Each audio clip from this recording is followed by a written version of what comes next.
UKLO 1 year masters. No IELTS required up to 5 years visa. High visa success rate.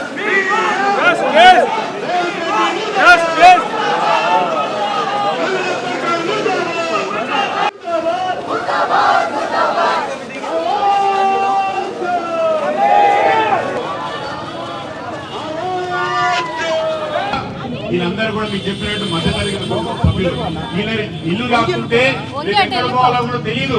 Thinking what is the future for us here. So sir, it's a humble request from all of you, please support. Number 1138లో నీ ఇల్లు ఉంది కదా, first నీ ఇల్లు కూలగొట్టు, నీ ఇల్లే పెట్టుకుంటారు. ప్రస్తుతం మనమైతే లంగరౌస్ దగ్గర ఉన్నాము. మరి ఇక్కడ హరీష్ రావు గారు, అలాగే పాడి కౌశిక్ రెడ్డి, సబితా ఇంద్రారెడ్డి వీళ్ళందరూ కూడా హైడ్రా బాధితులను పరామర్శించడానికి వచ్చారు. ఇక్కడ అందరికి అండగా ఉంటామని కూడా వాళ్ళు మాటిస్తున్నారు. అదే విషయంలో కూడా ఇప్పుడు ఇక్కడికైతే మరి ఎంతమంది బాధితులు ఉన్నారు, వాళ్ళకి ఎలాంటి హామీలు ఇవ్వబోతున్నారు అనేది కూడా తెలుస్తుంది. మరి మనతో పాటు ఇక్కడ ఉన్న ఏరియాకి సంబంధించిన ప్రజలు కూడా ఉన్నారు, అడిగి తెలుసుకుందాం. సార్ చెప్పండి, ఇప్పుడు మరి హైడ్రా అయితే మరి ఎంక్వైరీ చేసి వాళ్ళకు తగిన న్యాయం జరిపించేసి ఖాళీ చేయిస్తామంటున్నారు. మరి రేవంత్ రెడ్డి గారు ఏదైతే డిసిషన్ తీసుకున్నారో ఇది కరెక్ట్ కాదండి. రాత్రికి రాత్రి వచ్చి నోటీసులు ఇచ్చేసి మార్కింగ్ ఇచ్చేసి కూల్చడం ఇది పద్ధతి కాదు. మీరు ఖచ్చితంగా ఇక్కడ ఒక్కొక్కరి ఇల్లు విలువ వచ్చేసి 1.5 అన్ని ఉంటది. మీరు వచ్చి డబుల్ బెడ్రూమ్ ఇస్తా అంటే మీరు వచ్చి డబుల్ బెడ్రూమ్ ఉండండి. మరి మీ యొక్క ఇల్లు కూడా FTL ల్యాండ్ లో ఉందని వార్తలు వస్తున్నాయి. మరి మీ ఫస్ట్ మీ ఇల్లు కూల్చుకొని తర్వాత కామన్ పీపుల్ పబ్లిక్ ఇల్లు కూల్చాలని మా యొక్క మనవి. అదే విధంగా వారికి లోకల్ వాళ్ళందరూ కూడా ఈరోజు మరి వల్లగూడ జాగిరి కానీ మూసి పరివాహక ప్రాంత ప్రజలందరూ కూడా ఏకమై మిమ్మల్ని గద్దెదించే వరకు మేము కంకణం కట్టుకుంటాము. మీరు వీళ్ళందరికీ కూడా సరైన సమన్యాయం చేస్తూ వారికి ముందు 100 గజాలు కానీ వాళ్ళకు ఒక మంచి ఇల్లు కేటాయిస్తూ వాళ్ళకి తర్వాత మీరు అప్పుడు వాళ్ళకి ఇల్లు కూలవడాలని మా యొక్క మనం చేస్తున్నాం. ఓకే సార్, మరి నిన్న రంగనాథ్ గారు, ఇప్పుడు హైడ్రాకి సంబంధించిన కమిషనర్ రంగనాథ్ గారు అయితే ప్రెస్ మీట్ పెట్టి ఒక విషయం చెప్పారు. దాదాపు 20 లక్షలు 30 లక్షలు వాల్యూ చేసే ఇండ్లల్లో మేము పెట్టి సేఫ్టీగా ఉంచి మా గెస్ట్లుగా మేము తీసుకుపోయి అక్కడ మేము సురక్షిత ప్రాంతాల్లో ఉంచుతాము, ఆ తర్వాతే మరి చర్యలు చేపడతాము, చర్యలు అయితే ఆపేది లేదు అంటున్నారు. మేము చెప్పేది కూడా మీకు ఒకటే, మీరు ఫస్ట్ వాళ్ళకి ఎవరైతే మీరు నోటీసులు ఇచ్చారో వాళ్ళకి మేము ఇల్లు కేటాయిస్తున్నామని ఫస్ట్ చూపించండి. కామన్ పబ్లిక్ వాళ్ళకు ఆ ఇల్లు కేటాయించిన తర్వాత మీరు ఇల్లు కూలగొట్టాలని మేము ఖచ్చితంగా చెప్తున్నాం. మీరు కమిషనర్ గారు మీ మీద కూడా కొన్ని అపనిందలు వచ్చినాయి. మరి నిన్న కూడా హైకోర్టులో మీకు నోటీసులు ఇవ్వడం జరిగింది. ఫస్ట్ కేసు నమోదైంది.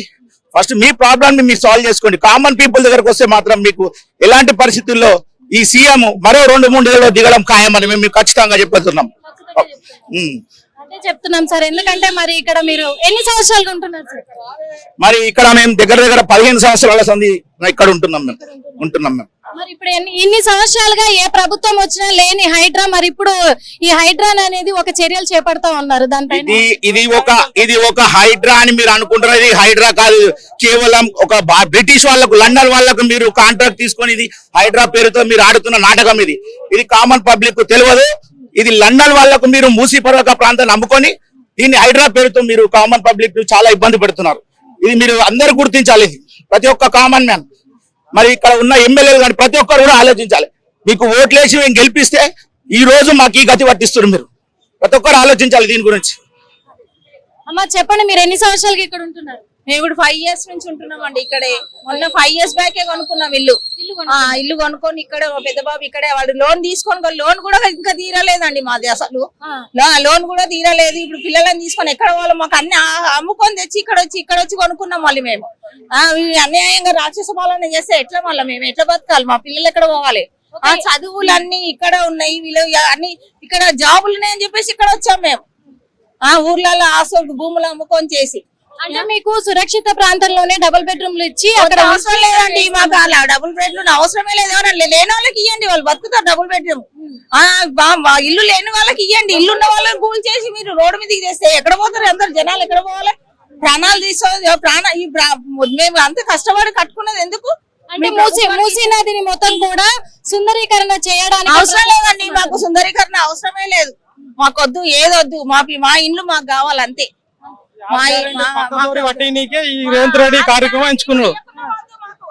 ఈ 6 గ్యారంటీ పబ్లిక్ లో వ్యతిరేకత రావడం వల్ల దాన్ని డైవర్ట్ చేయడానికి ఈ హైడ్రాని ఒక నాటకం ఆడుతున్నాడు. మరి దాన్ని చేయడానికి అని అంటే మరి ఇప్పుడు చాలా మంది కుటుంబాలు నష్టపోతున్నాయి కదా. తెలుసలేదా మేడం, వాళ్ళు ఎన్ని 30 సంవత్సరాల నుంచి ఉంటున్నారు అక్కడనే.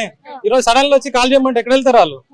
వాళ్ళు కొంతమంది ముసలి వాళ్ళు ఉన్నారు, రెంటర్స్ మీద బతికేట వాళ్ళు ఉంటారు. సడన్ వెళ్ళిపోయి వాళ్ళకి డబుల్ బెడ్రూమ్ ఇస్తే వాళ్ళకు పోషించడానికి ఎవరు పోషించేది? చాలా ఇబ్బంది అవుతుందమ్మా. ఇప్పుడు మీకు ఇక్కడ స్కూల్ ఉంది, ఒక జాయిన్ చేసి ఉంటారు. జాయిన్ చేసిన తర్వాత సడన్ గా వేరే ప్లేస్ కి మూవ్ చేస్తే పిల్లల్ని స్కూల్ ఎట్లా చేయాలి? ఇక్కడ ఆల్రెడీ కొన్ని సెటప్ చేసుకుని ఉంటారు. సో అదంతా ఇబ్బంది అవుతుంది. రేవంత్ రెడ్డి గారు చేస్తున్నది ఏంటంటే రోగానికి మందేసేది పోయి రోగిని చంపేస్తుంది. సో ఇక్కడ ఇష్యూ నడుస్తుంది. ఇక్కడ హైడ్రా అని సైమల్టేనియస్ గా ఏ వ్యవస్థ అయినా నిర్మాణంతో స్టార్ట్ కావాలి కానీ కూల్చివేతలతో స్టార్ట్ చేయొద్దు. సో ఇది చాలా అపశకునం మన ఒక హైదరాబాద్ అభివృద్ధికి కానీ లేకపోతే తెలంగాణ అభివృద్ధికి కానీ ఇది ఒకటి అపశకునం. ప్రజల్ని బాధ పెట్టడంతో ఒక గవర్నమెంట్ ముందుకు సాగడం అంటే మొదలవ్వడం అనేది ఈ కాంగ్రెస్ పాలన యొక్క నిర్లక్ష్యానికి ఇది ఉదాహరణ. ఇదే విధంగా వేరే ఊర్లలో అంటే మాది కొడంగల్లే, అక్కడ ఫార్మా అని తీసుకొచ్చి చాలా మంది రైతులను కూడా ఇబ్బంది పెడుతుంది. చాలా మంది ఏడుస్తున్నారు. సేమ్ అవును, కొడంగల్లో చాలా మంది రైతులు బాధపడుతున్నారు. అక్కడ 3000 ఎకరాలు మా ఊర్లోనే తీసుకుంటున్నారు. సో అట్లా ఇక్కడ ఇట్లా ఊర్లలో అట్లా 6 పథకాలు అందుతలేవు. ఏమి అసలు వ్యవస్థ మొత్తం నాశనం అయిపోతుంది. సో దీనివల్ల ఏంటంటే ప్రజల్లో ఈ ఆవేదనని ఆయన అర్థం చేసుకొని కొద్దిగా స్లో డౌన్ అయ్యి నిర్మాణంతో స్టార్ట్ చేస్తే బాగుంటది అని చూస్తున్నాం కదా. తన సొంత ఊరైనటువంటి కొడంగల్లో కూడా తను న్యాయం జరిపించలేకపోతున్నాడు, రైతులను ఇబ్బంది పెడుతున్నాడు. మరి ఇప్పుడు ఇక్కడ హైదరాబాద్ నగరంలో కూడా ప్రజలను ఇబ్బంది పెడుతూ ఉన్నాడు. ఈ పాలన అనేది ప్రజల కోసం కాదు, ప్రజల ప్రాణాలు తీయడానికి అనే విధంగా రేవంత్ రెడ్డి ప్రభుత్వం అయితే మరి ఇలా ఉంది అని చెప్పేసి కూడా ప్రజలు అయితే వాపోతున్నారు. మరి ఈ రోజు మరి బీఆర్ఎస్ నాయకులు ఇక్కడికి వచ్చారు. మరి న్యాయం జరిపిస్తాము, మీకు న్యాయంగా అండగా మేము నిలబడతామని వచ్చారు. మరి హరీష్ రావు గారు కూడా ఏం చెప్తారో చెప్పనా. ఇప్పుడు మరి మీ ఇల్లు కూడా ఇక్కడ ఏం జరిగిందో నీకు అర్థమైందా? ఇప్పుడు వాళ్ళైతే సపోర్ట్ చేస్తున్నారు కదా, బీఆర్ఎస్ వాళ్ళ పార్టీ సపోర్ట్ చేస్తున్నారు. నేను కాంగ్రెస్ అనుకున్న, బీఆర్ఎస్ వాళ్ళు అంత మంచి వాళ్ళు కాదేమో నేను అనుకున్నా, కానీ నాది రాంగ్ అని అనిపించింది ఇప్పుడు వచ్చిన కొన్ని రోజులు కూడా కాలే. ఇప్పుడు మూసి అందులో ఎంతో మంది చెత్త పడేస్తున్నారు. ఇప్పుడు ఎంతో ఇది ఏమంటారు పూలు అవి ఇవి అన్ని పడేస్తున్నారు అక్కడ.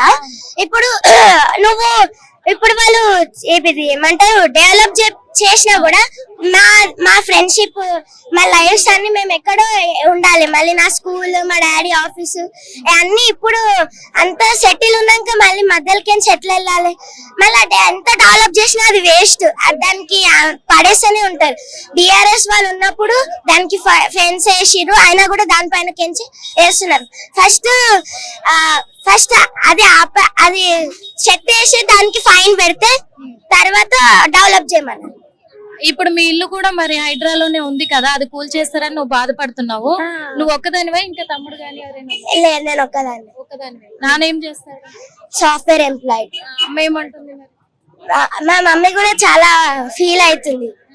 అంటే ఇప్పుడు మొత్తం అంతా సెటిల్ ఉన్నాక దేవుడికి కూడా మొక్కుతుంది మా మమ్మీ కూడా, ఇది కావద్దు ఇది కావద్దు. సో అది ఎంత డెవలప్ చేసినా దానికి వేస్ట్ అని ఇప్పటిదాకా చూడలేదా? మనం అందరం మూసి రివర్ అప్పట్లో నీళ్ళు తాగుతుండే, ఆ నీళ్లు ఇప్పుడేమో మనం మూసి అంటేనే ఏమో వేక్ అని అంటాం కదా, దానికి ఏంటి ఎంత స్మెల్ వస్తుంది. ఇప్పటికే మేము సఫకేటింగ్ అయినాము, అయినా కూడా మేము ఉంటున్నాం. అది సెటిల్ అయింది, మేము ఉన్నాం, అంతేగాని మళ్ళీ దానికి గులగట్టి అవన్నీ చేసి కథలు ఎందుకు పడాలి? ఉట్టి ఉన్నది ఉంచుకోవడానికి రాదా? ఫస్ట్ ఆఫ్ ఆల్ ఇప్పుడు సీఎం రేవంత్ రెడ్డిని ఇదంతా ఆపేయమని అడుగుతున్నా. ఎందుకంటే ఇది నాకే కాదు, మా అపార్ట్మెంట్ అని కూడా కాదు, అన్ని వేరే సైడ్ అత్తాపూర్ సైడ్, లంగరావు సైడ్ అన్ని అవుతున్నాయి. అది నాకు నచ్చలేదు. ఇప్పుడు ఒక అతను విల్లాలో ఉంటారు, ఆయన విల్లా గులగట్టి 2 BHK ఫ్లాట్ ఇస్తే ఆయన ఊరుకుంటారా? ఊరుకోరు కదా. అట్లా ఎట్లా ఇస్తారు 2 BHK ఫ్లాట్? డబ్బులు ఏమని చెప్పండి, అప్పుడు మేము ఒప్పుకుంటాము. ఇదంతా ఆపేయాలని మరి ఎంతమంది ఫ్రెండ్స్ ఉన్నారు? నాకు మొత్తం ఆల్మోస్ట్ అపార్ట్మెంట్ అంతా ఉన్నారనమాట, గర్ల్స్ బాయ్స్ అందరితో నేను ఆడతాను. అట్లా ఏం డిఫరెన్షియేట్ నేనేం చేయను.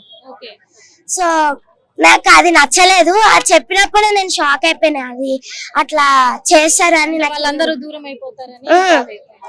అది దూరం అయినా కూడా వాళ్ళ లైఫ్స్ మళ్ళీ మా లైఫ్స్.